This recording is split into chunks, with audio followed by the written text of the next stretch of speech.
tend to say that there is too much focus on the geopolitics of semiconductors. But when it comes to the relationship between India and Taiwan, there is more to it than just heightened tensions with China. Uh, could you, for our audiences, elaborate as to what you really want to say when it comes to the relationship between India and Taiwan beyond just the semiconductor hub?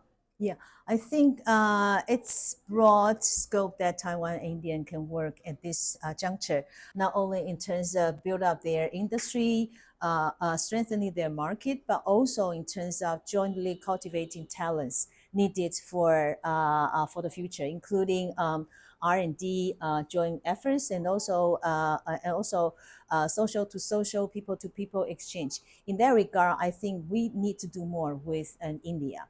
And second thing is, though we understand that India has been focused very much on semiconductor, but we do understand that semiconductor is still a very important base for India and all other developing countries. So from Taiwan's perspective, we are very happy to see that finally we have a Taiwanese company going to India to jointly set up operation and fab there together with Tata company. But we also need to make sure that he's not going there alone. We need to see that there are more companies going there so that they can form a cluster.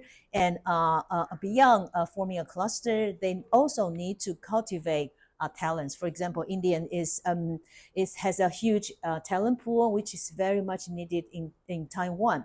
And by jointly cultivating talents, it's not only for India, but also for Taiwan, but also for the global market. So in that regard, I think we can do a lot more than just talking about this fab and other things. Where does India figure right now in the new Southbound policy, and what more are you expecting from India, and what more is in the pipeline when it comes to engaging with India through your new Southbound policy? Yeah, I think India has been prioritized under President Tsai, the current president's new Southbound policy. India alone actually attract and absorb a lot of government resources and also attention, and keeping in that direction. When the new president take office in May, I believe that he is going to adopt even broader measures and broader programs to enhance Taiwan-Indian cooperation. Medical is one issue, and also youth is another issue. And as far as I know, we both need to know better the culture and also the society as a whole. And probably you know that Taiwan is now trying to introduce talents, engineers, students, as well as blue collar labor from other countries, and therefore, India is one of the target source country. Right. And there have been concerns about continuity of certain policies. Is it not going to have any bearing on the policies towards India, particularly if we talk about? I think it would be fair for me to say that both Blue Camp and Green Camp very much look forward to further cooperation with Southeast Asian countries as well as India. And probably the major difference between the Blue Camp and also the Green Camp is their policy towards China. But when it comes to Southeast Asia and also India, I think these two political parties have consensus that we need to work more with all these countries.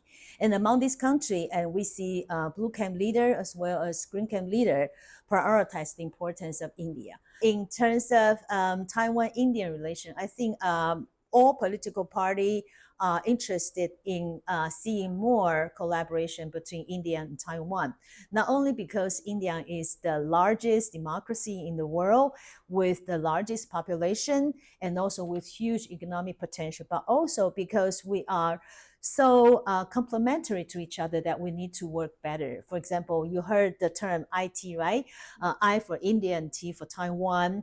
India is good at software and programming, but Taiwan is good at manufacturing. So Taiwan is actually among its neighbors, the first one and the most active one to respond to Modi's Making India initiative.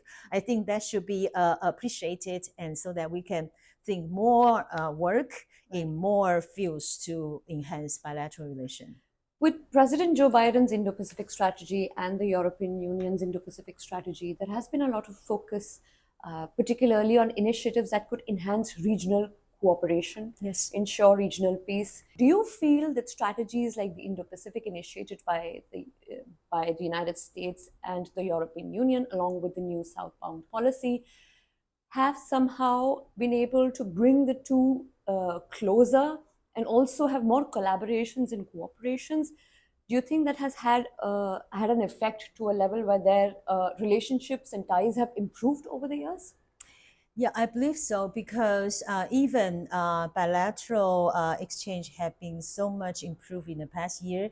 It's still not enough because if you compare the size of India with the size of Cambodia, actually Taiwan is investing similar amount to this to country, and therefore there's huge potential that we can do more. And Taiwan think tankers and also the government agencies have been comparing different major countries' Indo-Pacific strategy with India and also with Taiwan so that we can better bridge all these major policies together. As far as I see more synergy or collaboration, I do see further potential to have security collaboration and also on public health and also on crisis prevention. And I focus again on the youth and also people-to-people exchange. I think they will be very, very important.